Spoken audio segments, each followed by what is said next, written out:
Hi, this is your old hippie boomer here, Rod Freeman, and you're on my channel, People of Mirth, and I'm going to start chapter 1 of my book tonight. My book is called One Way Ticket.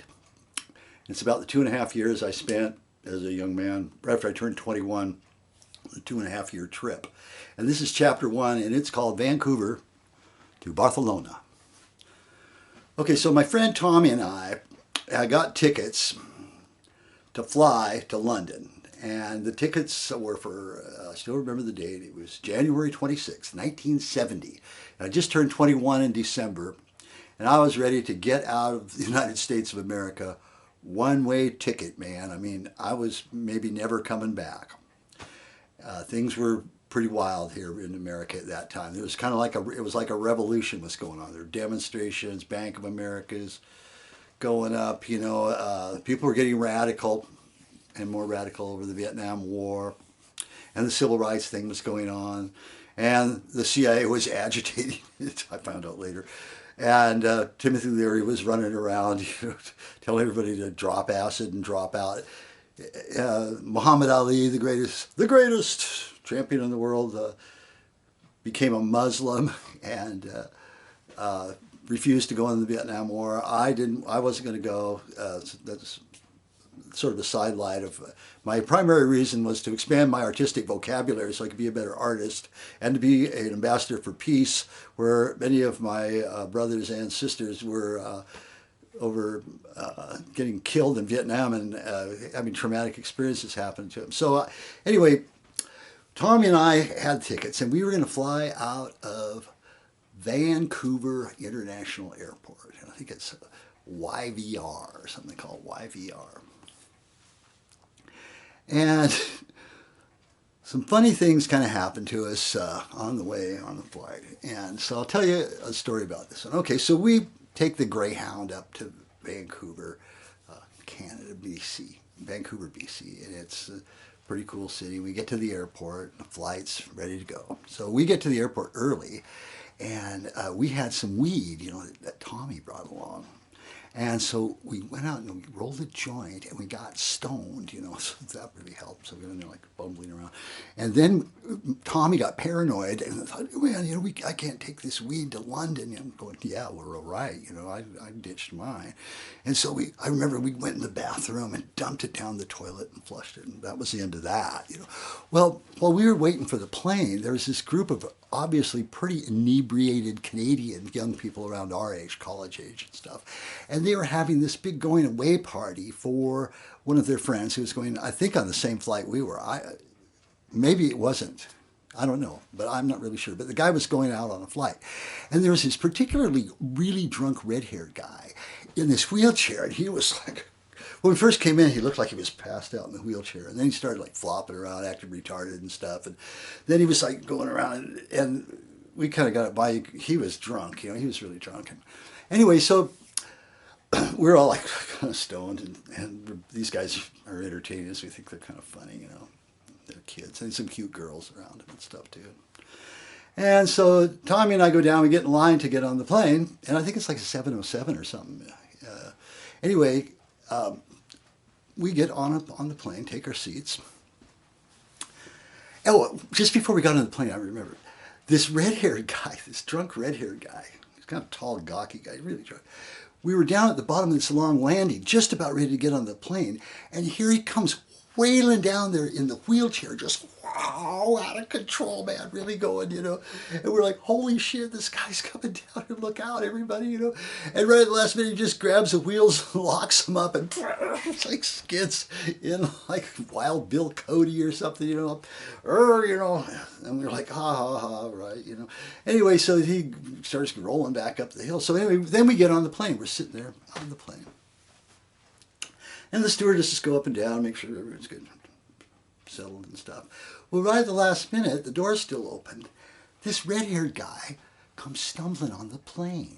And he stumbles back, and we go, hey, man, he's like, he stumbles back. And way at the back, right by the can back there, there's an empty seat, and he flops down in it and promptly just passes out. We're like, oh, okay, And I was sitting in like an aisle seat, and Tommy was up a couple seats up on the other side of the row so we could communicate. Haha, you know. Well, anyway, they close the door, and everybody, you know, gets ready, and boom, we go out and take off. This guy's like snoring away back there, and everybody's, oh, you know, well, we get like somewhere, we're over the pole, you know, flying to London. And I think we stopped in Iceland or something. I think just before we dropped into Iceland. That was a popular stopover on the way to London. This guy, he kind of wakes up, he goes, where the heck am I? And I'm like kind of by him. I go, hey man, I go, you know, you just got in here and flopped down and passed out. You're at a party. He goes, what, I'm on an airplane? I go, yeah, you're on an airplane, man. You know, you flopped down in that seat and we took off. He goes, holy crap. He looks at his watch. He goes, I got to be at classes at 9 o'clock or something. Like, I don't think you're going to make it to class, buddy. You know, you got a problem here. He goes, yeah, man, you know, what am I going to do? We're going, well, you're going to London is what you're doing, you know. Just have to tell the authorities that you just fell asleep in Vancouver and you woke up in London. You don't know how you got there, you know. Just anything, you know, just tell them that and go to the Canadian embassy. And the guy's, oh, okay. So anyway, the flight goes on, we stopped, and I even swapped planes or something. I think it was the same plane, actually. And we took off again, and we got into London, and this guy's like really freaking out. Now he's going, man, you know, this is really weird. He's going, I don't have a passport or anything. So we're going like, oh man, you know, this could be trouble for the guy having to go through customs and stuff, because you heard all these horror stories about customs and stuff. So when we get off the plane, we're with him, and he's, you know, crazy red-haired guy. He's just got his clothes on. He's all, you know, hair messed up and stuff.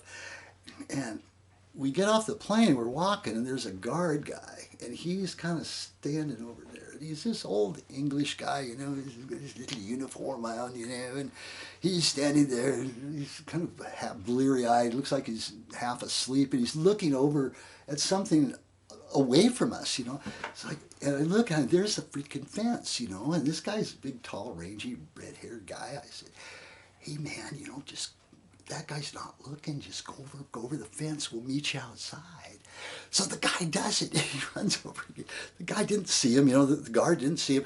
He runs over, goes over the fence, he's gone. So we go through customs. It was like a breeze through customs, you know, they didn't search us or anything, you know. Welcome to England, you know, jolly good, dude. You know.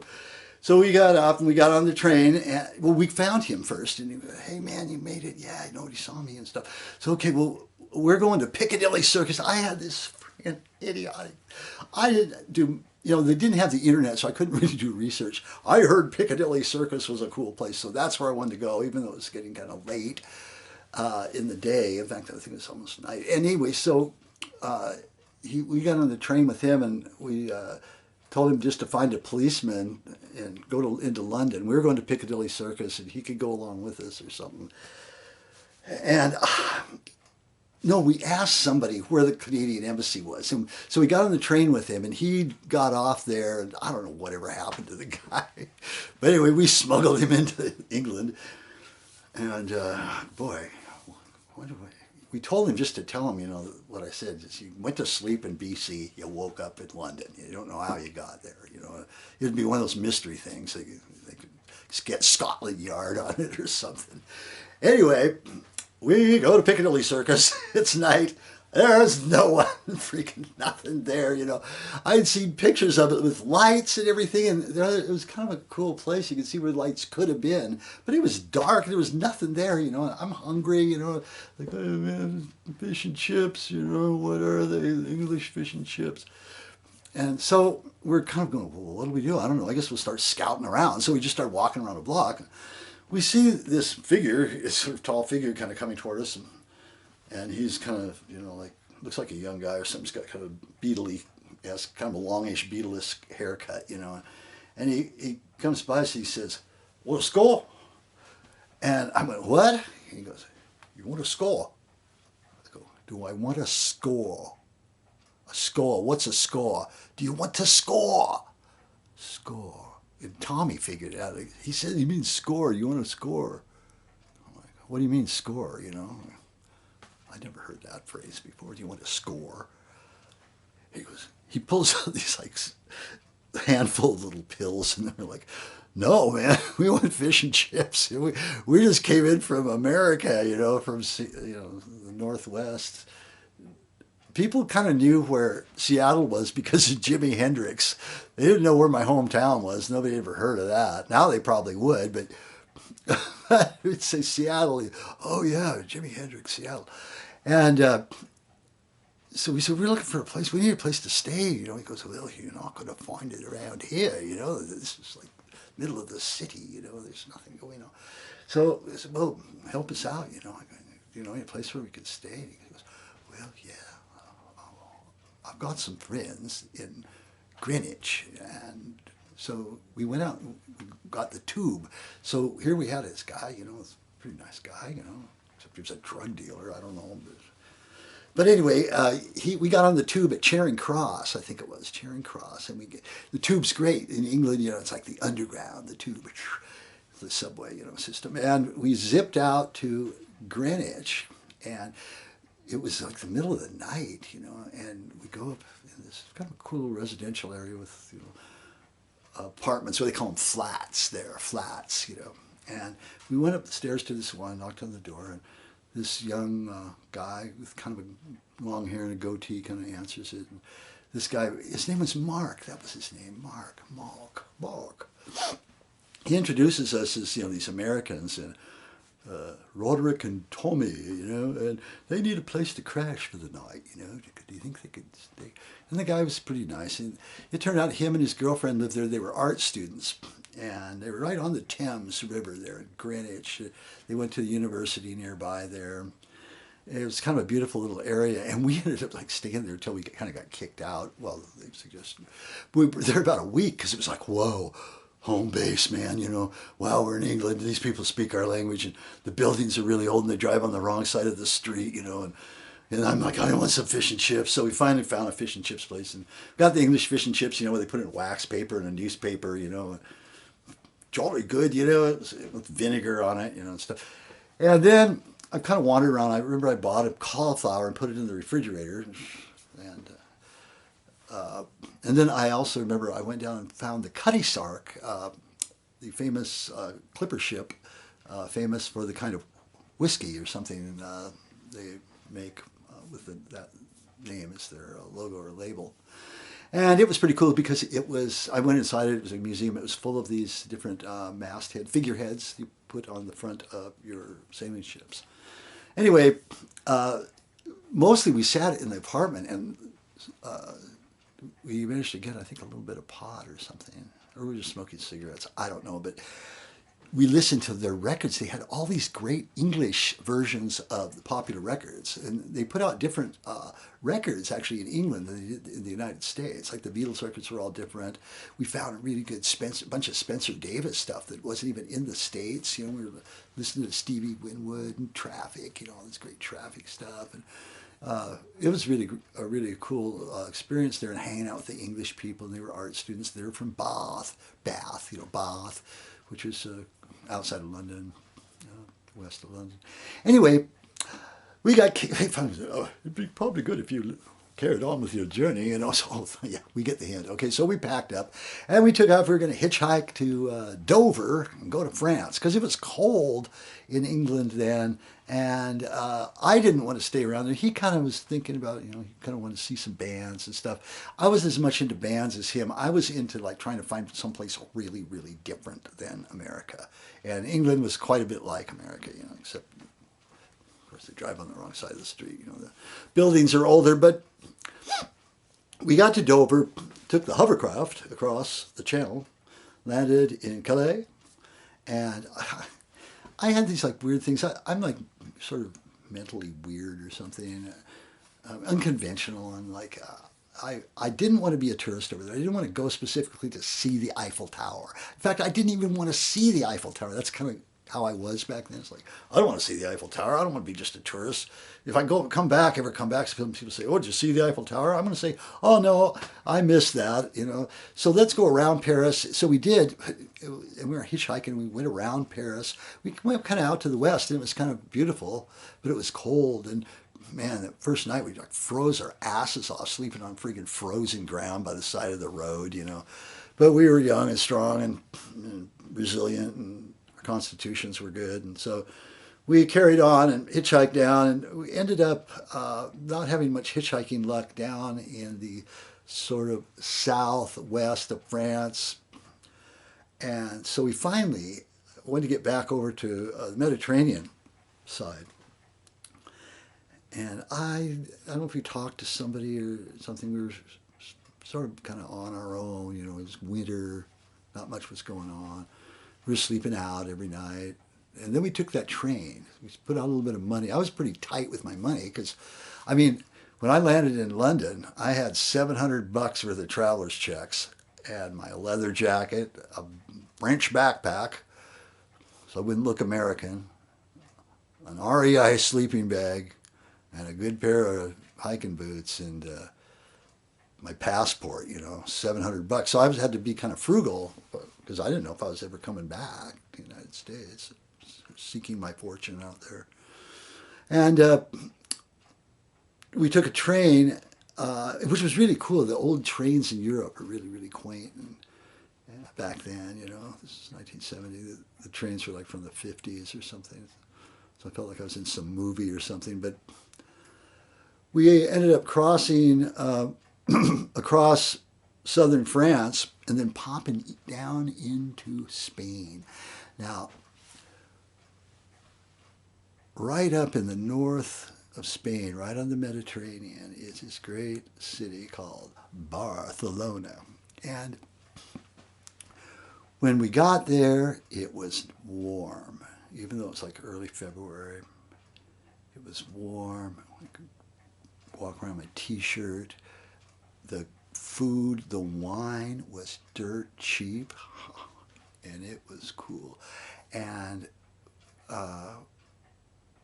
we got a little like room or something, and it was like just a couple bucks or something. It was really a good deal.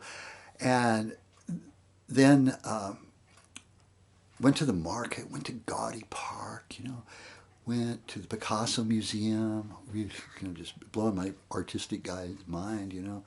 And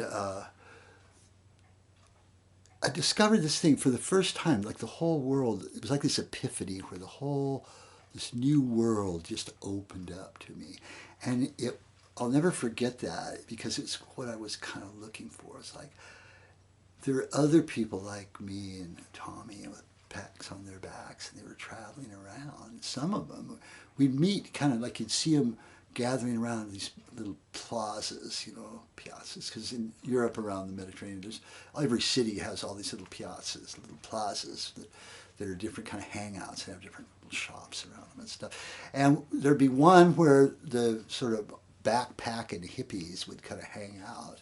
And there was this sort of vibe going on there where everybody was like, you know, hippie love, you know, share everything. We were total communists.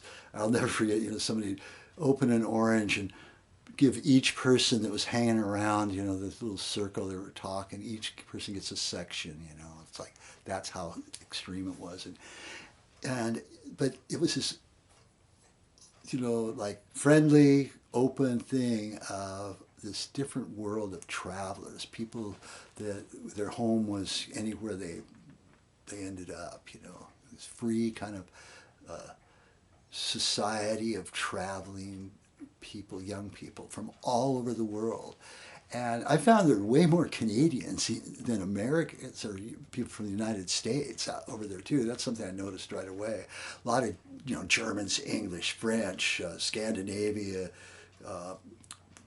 from all over. Fewer like Italian or, but yeah, some Italian, but very few like Spanish, because country was so suppressive there. That was one thing when I was in Barcelona.